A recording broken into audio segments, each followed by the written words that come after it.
Hey singers, I'm Sarah Lee. This is SingingTV.com. Together you and I, we are making singing simple. And the subject of today's lesson is basically the idea of demystifying what our vocal ranges are. I get a lot of questions about, what do you mean mix? What do you mean head? What's that mean? And because there's no 100% worldwide, this is what we call things rule, what that means is that there are voice teachers all over the world who explain things in the terminology that feels best to them. So I want to make a couple things clear. Very often in contemporary singing, we talk about the voice either having 2 registers, 3 registers, or 5 registers. So let's kind of break that down and explain what we mean. When we talk about having 5 registers, what we mean is we're talking about basically 2 auxiliary registers on the lowest and highest ends of the spectrum that we don't use very often when we sing. So let's talk about those 5. The pulse register, or we call the vocal fry like that. The chest register, the mix or middle, the head register, or what some people call falsetto, and the flute register, or whistle register.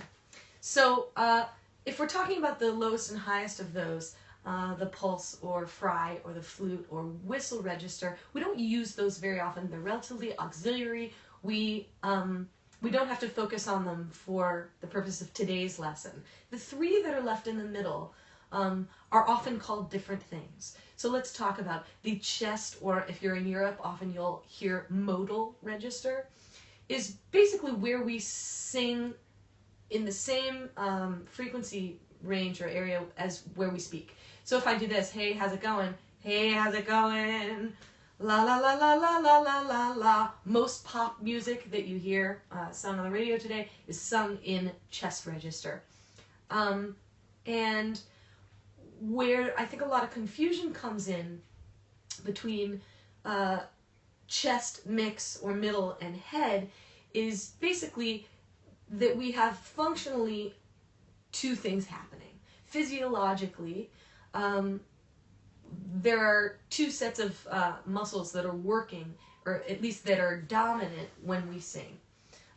What that means is there are other muscles that are working. It's not exclusive to one set of muscles or the other. But think about this. If I go to the gym and I'm on the machine and I do this, it's primarily my biceps that are working, even though there are other muscles in my arm that are still working. But primarily my biceps are the ones that are the dominant group of muscles. So when we're in chest register, the dominant muscle group is called the thyroarytenoids. Those are the ones that are working. There's not going to be a test on those. You don't have to memorize that. But it's really good for you to individually know and recognize this is where I am in this register. So you can always talk in order to learn. You can go, hey, how's it going? La la la la la. This is my chest register. And when we go into our higher register, the head register, or what some people will call falsetto, it's largely called falsetto, even though technically speaking, when we're talking about falsetto, we're talking about something else. So that can be really confusing. So I stick to calling our higher register head register. And it's often called the head register because we have, even though the muscles that are working are the cricothyroid muscles, those are the dominant muscles when we're in head register, we have this feeling of vibration in the head, and also this secondary vibrational feeling of vibration in the chest when we're in the chest register. And you can actually test that out. So talking, la la la la la, feel your chest. It almost feels like vibration is happening in the chest cavity. Of course, that's a sensation that we feel. Vibration is happening here in the larynx and in the vocal tract, but that's why we call it the chest register. And in the head register, the higher register, it can feel sometimes, especially as we go even higher, that we're getting vibration in the head. That's just where we have that sensation. That's why we call it that. Okay, so fundamentally, or rather physiologically, functionally, 2 things are happening. Thyroarytenoid, cricothyroid. So if we're talking about those two registers, chest and head, we often, and I very, very often, talk about something called a middle register or a mix or mixed tone. What we're talking about when we talk about that is not something physiologically different in terms of the musculature that's happening. What we're talking about is still your head register. And let's sing in that head register so that you can hear it.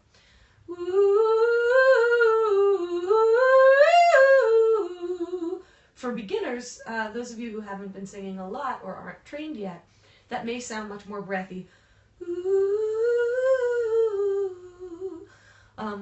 So where the difference is, both in terms of a mixed register and in terms of where we hear a lot of different phrases, sort of voice teachery phrases coming through.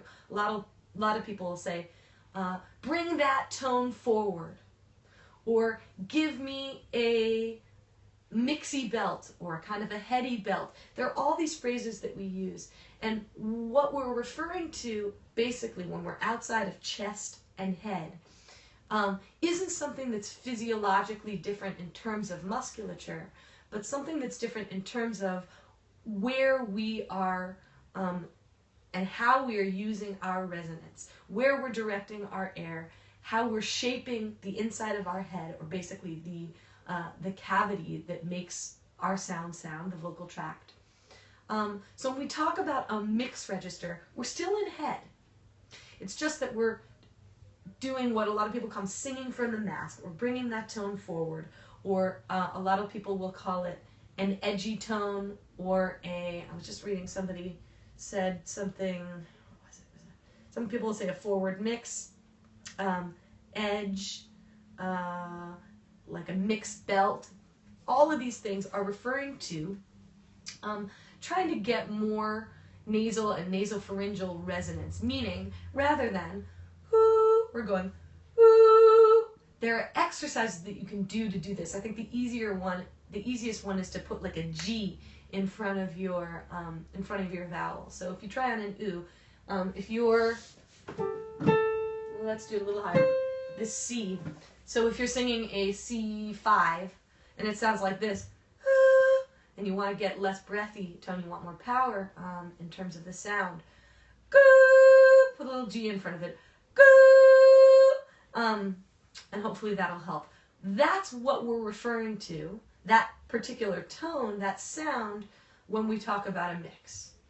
So, what I'm hoping is that this clears things up a little bit. Mariela is behind the camera. What do you think? Does that clear things up? Yeah. Okay, from a just former student perspective? Okay, cool. So, when we talk about pulse, chest, mix, head, flute, what we're really referring to are just two different physiological things that are happening, chest and head.